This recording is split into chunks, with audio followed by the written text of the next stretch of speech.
Stato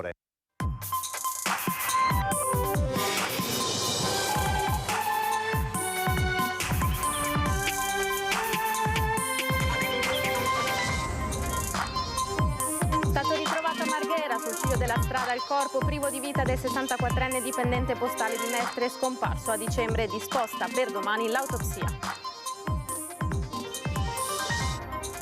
Saranno celebrati martedì mattina i funerali di Mattia Coada, il bambino di 8 anni morto il 28 dicembre all'ospedale Santi Giovanni e Paolo per cause ancora da chiarire. Ieri si è svolta l'autopsia, 6 i medici indagati.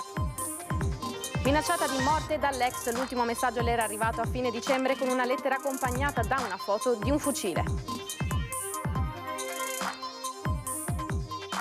Aperta un'inchiesta per istigazione al suicidio sulla morte in carcere di Stefano Voltolina, il 27enne originario di Chioggia. Al Due Palazzi Stefano aveva ritrovato come volontaria la sua prof delle medie, l'abbiamo intervistata. Presentato un emendamento al disegno di legge sulla riforma del codice della strada per attivare il barcavelox per rendere più sicuro il trasporto nella città lagunare. Presentato stamane a Venezia il rapporto biennale sull'occupazione maschile e femminile in Veneto, ancora una volta le donne risultano penalizzate. E saranno oltre 60 le iniziative organizzate a Venezia nel mese di gennaio per onorare la giornata della memoria, coinvolti più di 80 tra associazioni ed enti.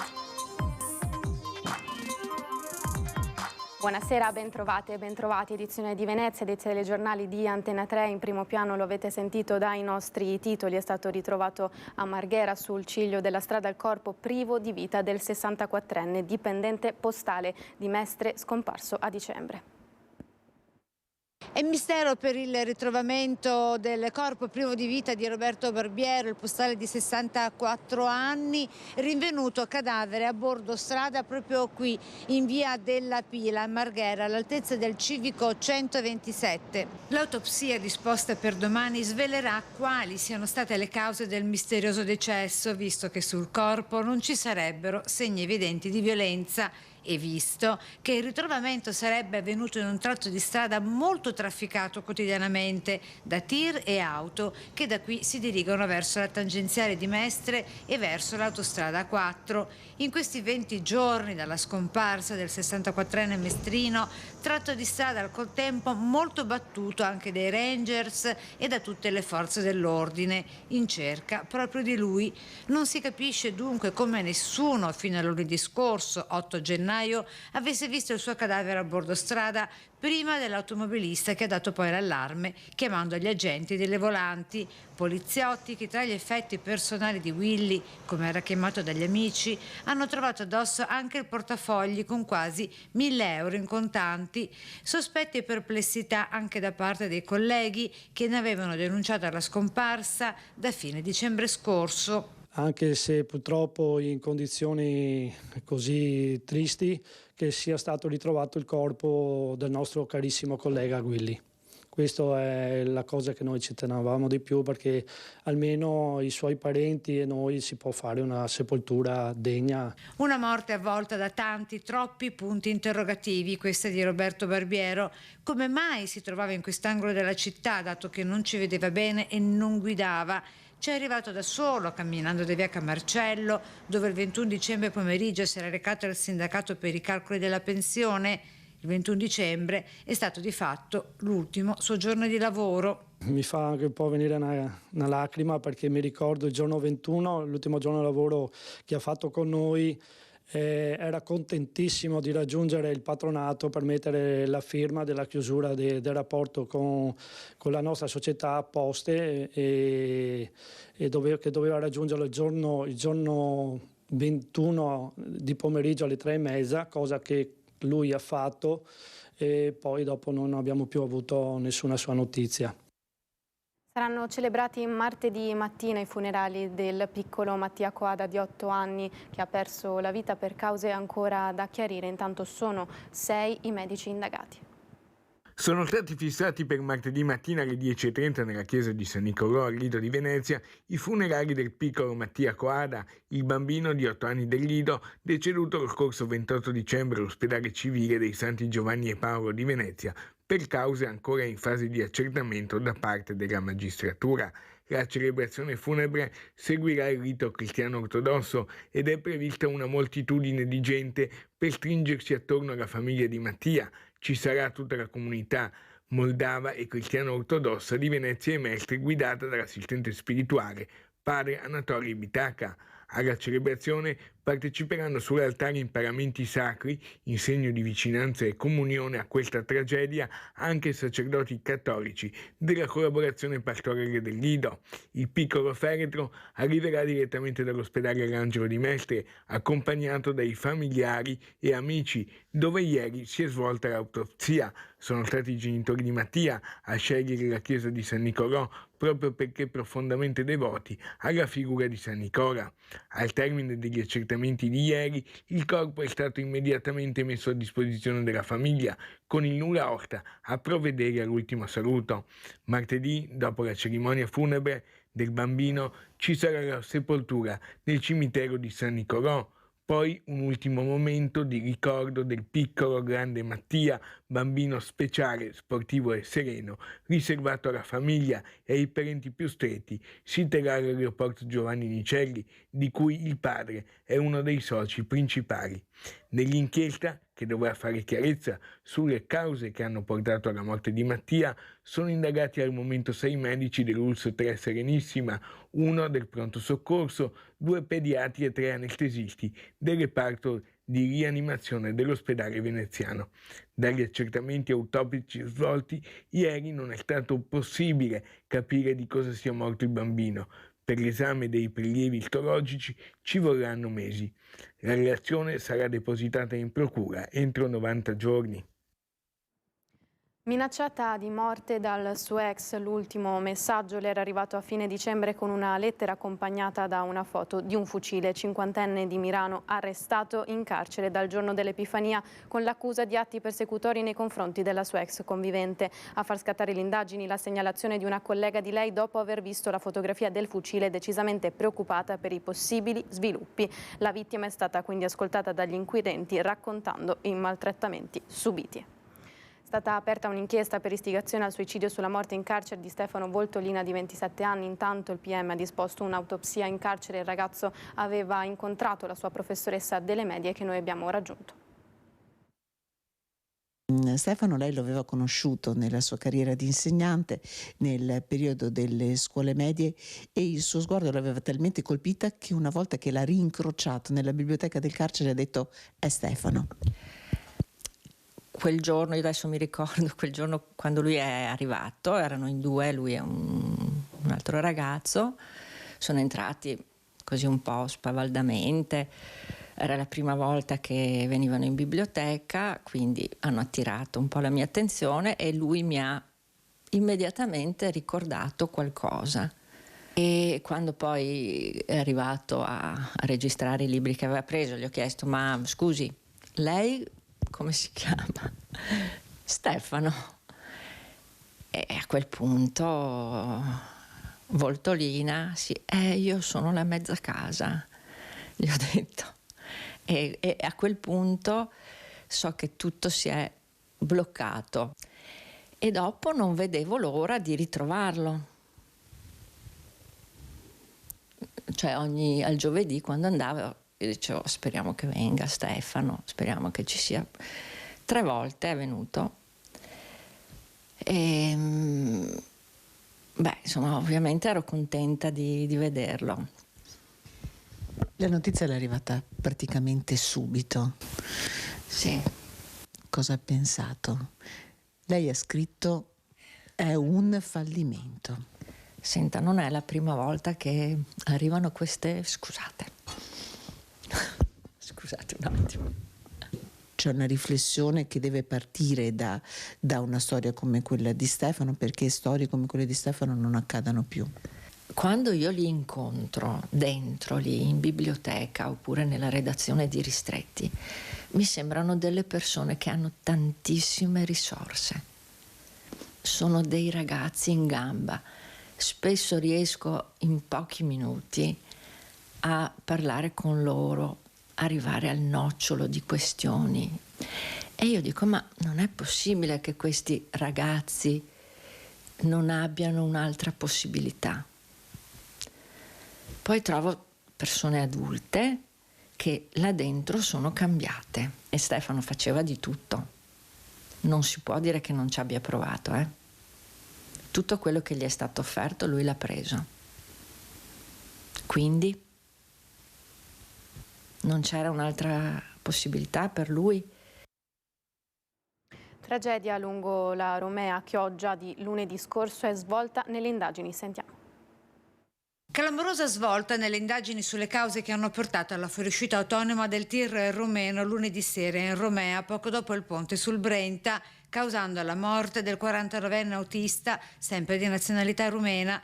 Il mezzo sarebbe uscito di strada non per un colpo di sonno o per un malore dell'autista, ma per un oggetto contundente che si sarebbe staccato da un altro camion in corsa e che avrebbe prima sfondato la cabina del tir e poi colpito alla testa il camionista, uccidendolo sul colpo. Ad avvalorare questa ipotesi il fatto che i soccorsi abbiano ritrovato sul posto la centina, cioè il telone plastico di un altro camion non appartenente al tir uscito di strada, ed un lungo palo di ferro che inizialmente sembrava il sostegno di un cartello stradale. Ci fermiamo qualche istante di pubblicità, tra poco.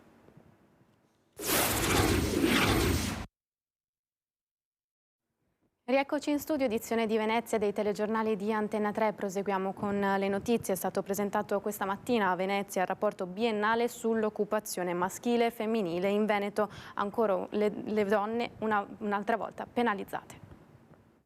L'occupazione femminile all'incirca si attesta sul 45% di tutti gli occupati. Il problema è che l'occupazione femminile si colloca in determinati settori, principalmente, infatti abbiamo settori dove la presenza della donna è il 78% e il 68%, che sono quelli delle aziende pubbliche piuttosto che la ristorazione e il turismo, ma sono settori, diciamo, a minor presenza sul territorio, perché la parte più sostanziosa è quella data dall'azienda manifatturiera, dove la donna è ancora presente in maniera limitata, si attesta intorno a un 30%. Sono i dati emersi dal rapporto biennale L'occupazione maschile e femminile in Veneto, inerenti al periodo 2020-2021, presentato a Palazzo Grandi Stazioni, sulla situazione del personale nelle aziende con 50 dipendenti.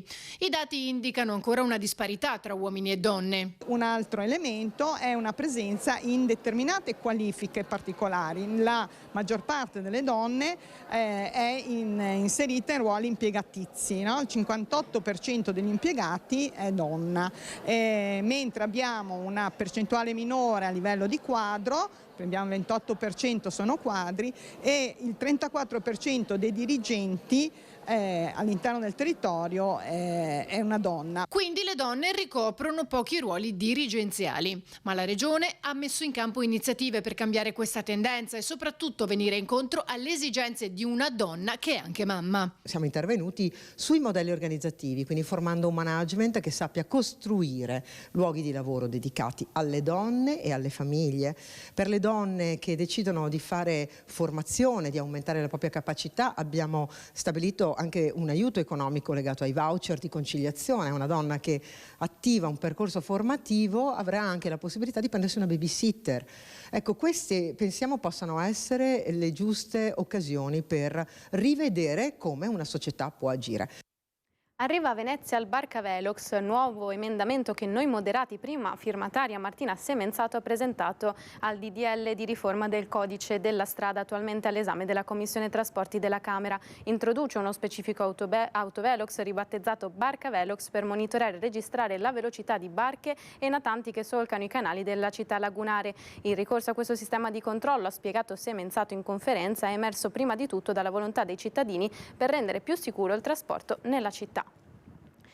A pochi giorni dal giorno della memoria andiamo a vedere quali saranno le iniziative della città metropolitana di Venezia.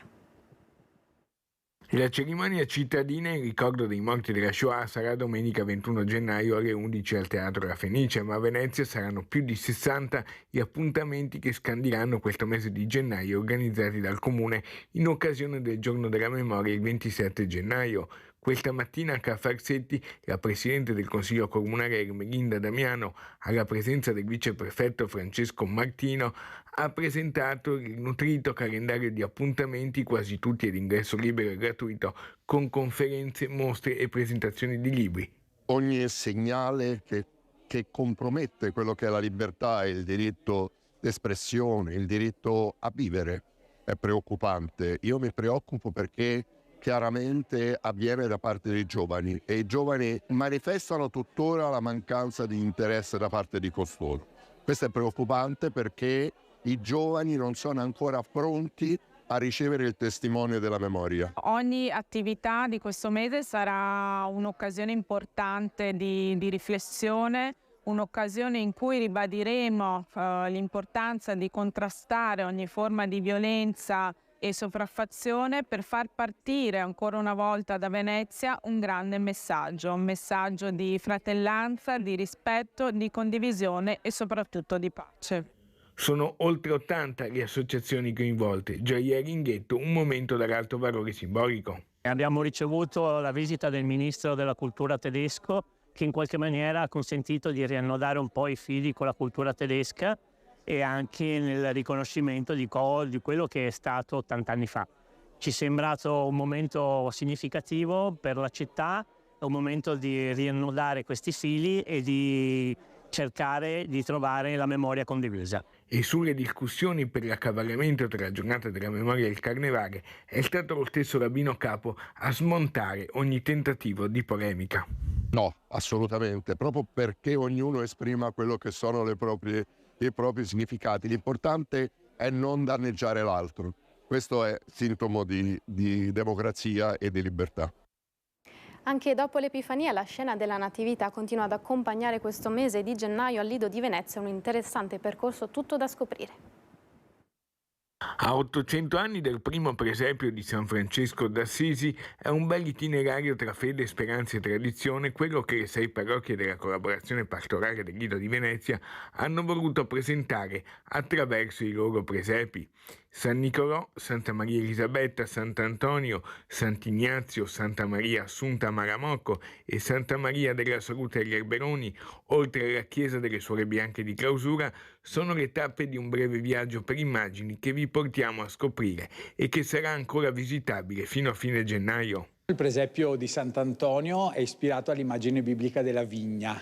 La vigna nella Bibbia è l'immagine del popolo di Dio, dell'amore che Dio ha per il suo popolo, per il mondo intero. Quindi Gesù nasce in una vigna. Questo presepio in vetro di Murano che peraltro è molto bello.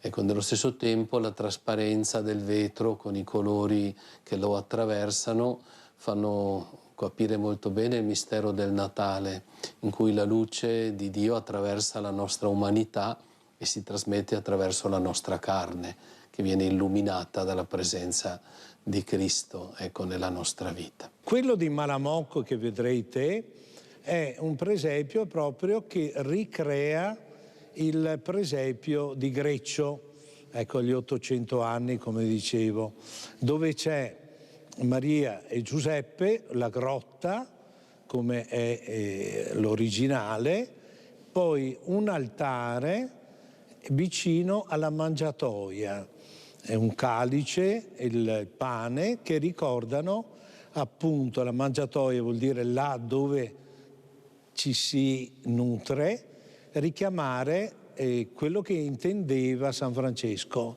cioè la mangiatoia è un anticipo dell'Eucaristia. E a proposito di presepi, per la nostra rubrica questa sera vi presentiamo quello di Nicola Favaretto di Salzano. A seguire il meteo, io vi ringrazio e vi auguro una buona serata. Arrivederci.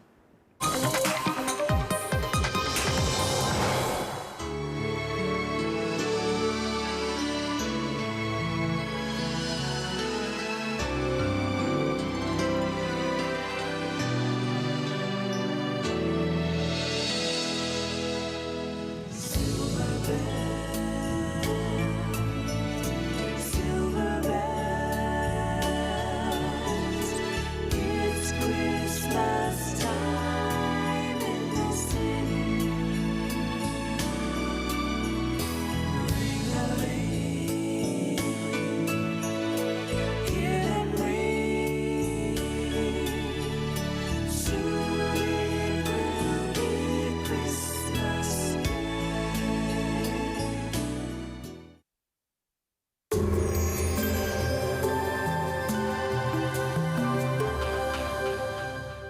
Il Piccolo Scavo è specializzato nella realizzazione di impianti fognari, sottoservizi per utenze e adeguamento fognario alla rete consortile. Benvenuti al Meteo. Pressione atmosferica in deciso aumento su tutta Italia, dunque anche sul nostro territorio il tempo sarà buono. Il dettaglio di venerdì 12 gennaio. Sul Veneto non mancherà il sole come ci mostra la grafica, il cielo generalmente sereno salvo qualche locale nebbia sulla zona pianeggiante durante le ore più fredde. Le temperature saranno in lieve locale aumento, minime ancora sotto zero, massime comprese tra 5 e 8 gradi. Ci spostiamo ora sul Friuli Venezia Giulia. Anche qui soleggiato, cielo sereno o velato, non sono previste piogge.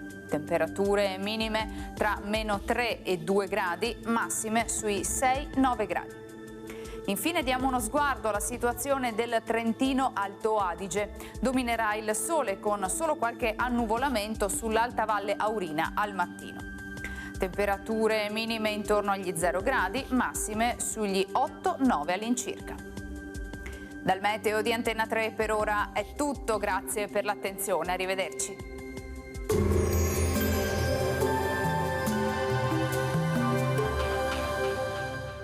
Il Piccolo Scavo è specializzato nella realizzazione di impianti fognari, sottoservizi per utenze e adeguamento fognario alla rete consortile.